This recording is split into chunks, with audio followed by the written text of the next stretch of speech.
Picture this. An elderly woman, my grandmother, sits alone in a crowded airport, her frail hands trembling on the cold metal of a wheelchair, her eyes searching desperately for a familiar face as strangers rush past, oblivious to her quiet sobs. "They left me," she whispers, her voice breaking, not from anger but from a deep, aching hurt that pierces your heart. She wasn't late. She didn't miss the flight. Her own children, her flesh and blood, pushed her into that chair and walked away, leaving her stranded in a sea of noise, surrounded by the chaos of hurried travelers, her heart sinking with every passing second. I can still see her, my beautiful nanny, who once cradled me in her arms, singing lullabies under the stars, now abandoned by the very ones she raised with every ounce of her love.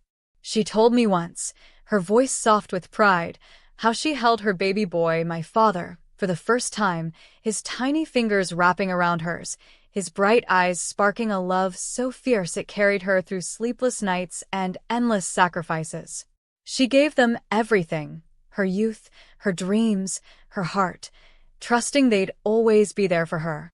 But in that airport, as the minutes stretched into an eternity, no one came. The pain wasn't just in being left behind.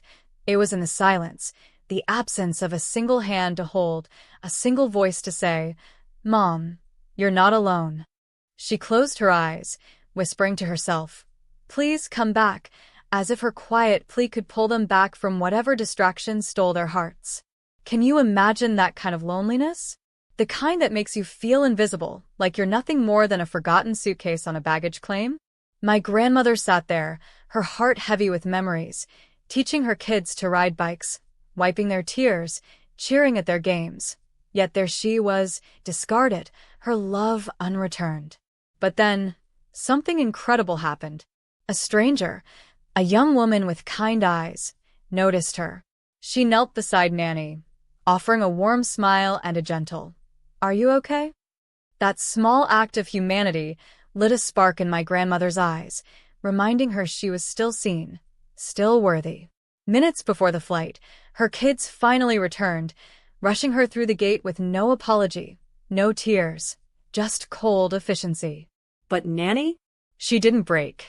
She lifted her chin, her smile soft but defiant, because she chose to live, to love, even through the pain.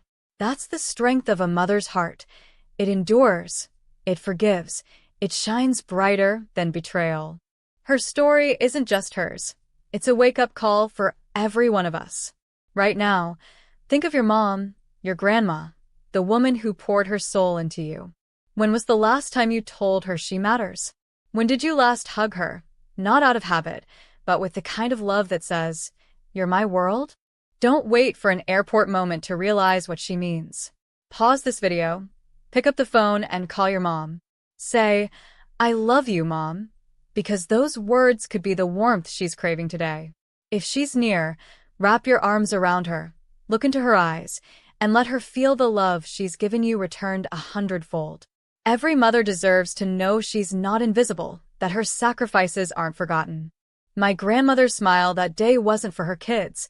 It was for her Siemens of love that changed everything.